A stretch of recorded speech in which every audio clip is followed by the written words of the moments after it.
Welcome back to another NCUT movie review, and today we have Naked Gun, and the legacy of Leslie Nielsen lives on. Yes, it does. Yeah, absolutely. Coffee? Thank you. Just got it right there. Now, just to preface, here at NCUT, we are massive Leslie Nielsen fans. I think that some of his work is the best comedic work in all of Hollywood history. I mean, depending on which continent you're from, Airplane Flying High is one of the best, funniest movies I've ever seen in my entire life. The amount of times I watched that growing up as a kid, I know pretty much the whole movie off by heart. It's actually quite scary, but the gags in this movie literally live on.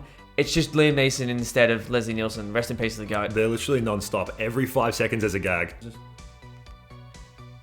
The whole movie, they set the joke up every single scene. Yeah. You think there's a plot? We can't give you a plot. No. Zero context for a plot. It's just something, then a gag. Something, then a gag. It's actually one of the funniest movies I've seen since Scary Movie, I think. Agreed. We're a massive fan of those franchises as well.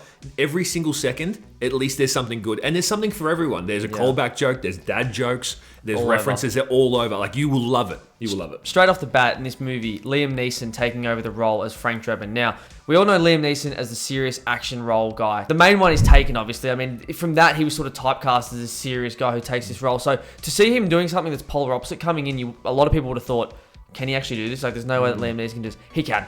He literally hits this role out of the park. And I think it's because it's such a duopoly. It's literally the polar opposite of what we're used to seeing him do. And he went all in as Frank Drebin. I'm not kidding you. He didn't just, oh yeah, I'm just the guy in name. I'm not actually the guy in acting. No, he was the character through and through. He probably grew up watching Leslie Nielsen movies as well. Agreed. You can tell from the way that he implemented his acting style in this movie, hit it out of the park. I actually don't think they could have casted a better person. Coffee? Thank you.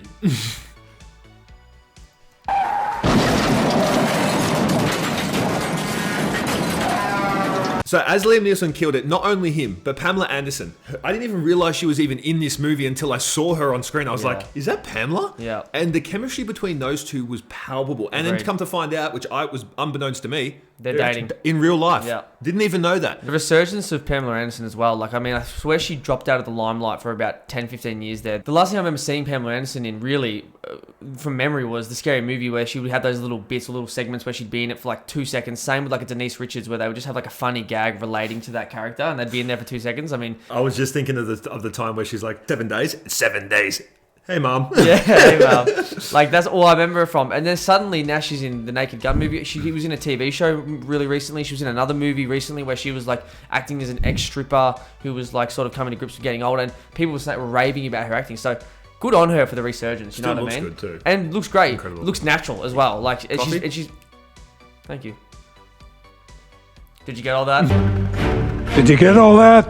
You don't actually see movies these days, like especially comedy movies, always hitting you with a joke. They're trying to weave in this weird narrative storyline. We don't give a shit. Just give us the jokes. This movie did not disappoint on that level. No. They did every joke possible. And some of my favorite jokes throughout this whole movie, sorry, this is going to be a spoiler, but Batista randomly taking over Liam's lines was one of the funniest cutbacks I've ever seen in a movie. And then him coming off screen saying, thanks for that, Dave. I'm just taking a toilet break. And then he just cuts back straight into it. It's not too late to stop this madness. This isn't madness, Drebin.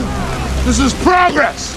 The needs of the few should never outweigh the needs of the many. This stuff that's taking place between you and me. This, Thanks, Dave. I got it from you. I'm so sorry. I messed up the lines a little bit. No problem. You did great. See you Sunday? See you Sunday.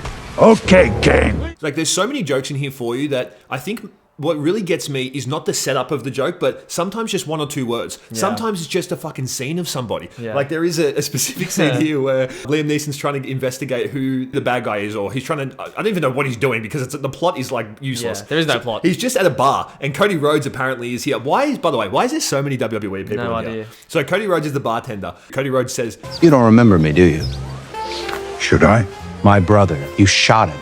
In the name of justice. That could literally be thousands of people. Shot him in the back as he ran away. Hundreds. Unarmed. At least 50. He was white. So you're Tony Royland's brother. These jokes hit all the fucking time. And I know, like, other people in the cinema, they were, like, not making a peep. Yeah. How the hell do you watch this movie and not laugh? These people were, like, somewhat giggling. It's definitely a specific type of slapstick humor that if you're not, like, really across it, or you haven't grown up with it, or it hasn't been, like, something that was in your childhood, you might not find these jokes funny. You might look at it and, like, this is a bit... stupid or this is a bit dumb, but I can't remember, like, apart from this, the last good comedy movie that I saw. So this is just a breath of fresh air of something that we haven't really seen in such a long time. And I mean, one of the other perfect things that this movie did, right? You get in there, 80-minute runtime. 80 minutes. So it's not fucking around trying to push some stupid narrative that, like we mentioned before, this doesn't have a plot and you don't care about. It's just gag, scene, gag, scene. And then when it starts to get a little bit slow in the middle, where they're trying to implement a little bit of a plot so that try and finish the movie. Exactly. So you can round the movie out, like there's an enemy, there's a bad guy, and they're trying to like sort of flesh out his plot line, flesh out his character, so you can sort of be like, oh yeah, this is why the movie ends.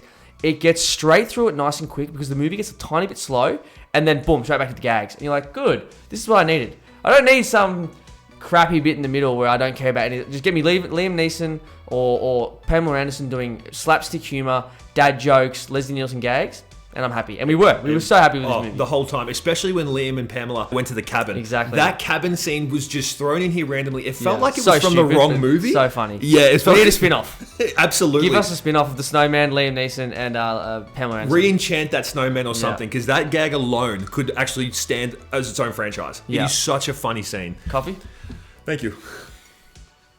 So we always give these movies a rating. Dude, this is our first comedy review. Yeah. I'm giving it already high 90s. I've never laughed so much since Scary Movie. Yeah. They're the only like kind of spoof movies I really enjoy. Yeah. This one just took me by surprise. I didn't realize it was going to be that funny. Naked Gun, I'm a big fan. Love it. Love the originals. Yeah. And this is the funny thing with this movie. It didn't really tailor to the originals. It did give a couple shout outs. No. But it can stand alone. That's what's so good about it too. Yeah. It just stands by its own 2 feet. That's what I love. Which is like in the moment, in the scene where Frank Drebin's talking to Leslie Nielsen on the wall, and he says, "I just want to be like you, except I want to be completely new and fresh and different, and a whole new take on the movie."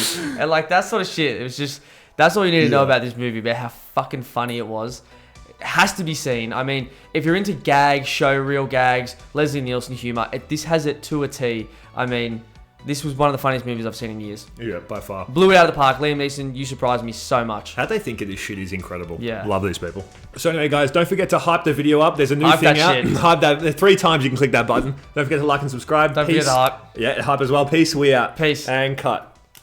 Well, maybe this one's jog your memory.